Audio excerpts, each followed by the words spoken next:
Isinagawa ng Guimaras Police Provincial Office sa pamumuno ni Police Colonel Leonardo A. Borromeo, officer in charge, ang serye ng mga lecture hinggil sa anti-bullying, provincial at municipal ordinances, crime prevention at Republic Act 9165. Nito lamang ikadalawa ng Pebrero taong kasalukuyan sa cover gym ng Barangay Sebaste, Sibuna, Guimaras. Dinaluhan na aktibidad ng mga piling mag-aaral mula sa Sebaste Foundation Elementary School, mga out-of-school youth, mga kasapi ng SK Federation, mga guro at mga residente ng barangay. Umabot sa kabuuang 50 katao ang lumahok sa naturang aktibidad na naglalayong mapalawak ang kaalaman ng komunidad sa mga mahahalagang batas at isyong panlipunan. Tinalakay ni Police Lieutenant Colonel Mary Faith S. Superio ang paksa ukol sa anti-bullying na nakatuon sa karapatan at proteksyon ng mga kabataan. Samantala, ipinaliwanag ni Police Staff Sergeant Catherine Dislate ang mga umiiral na provincial at municipal ordinances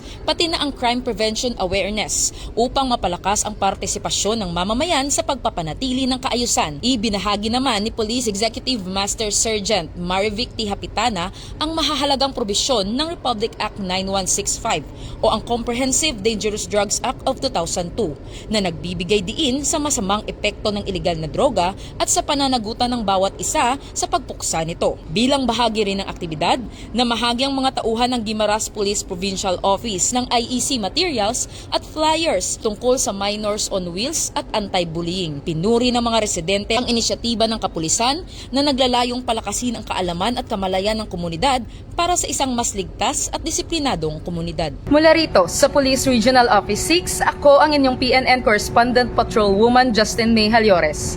Alagad ng batas, tagataguyod ng balitang pulis.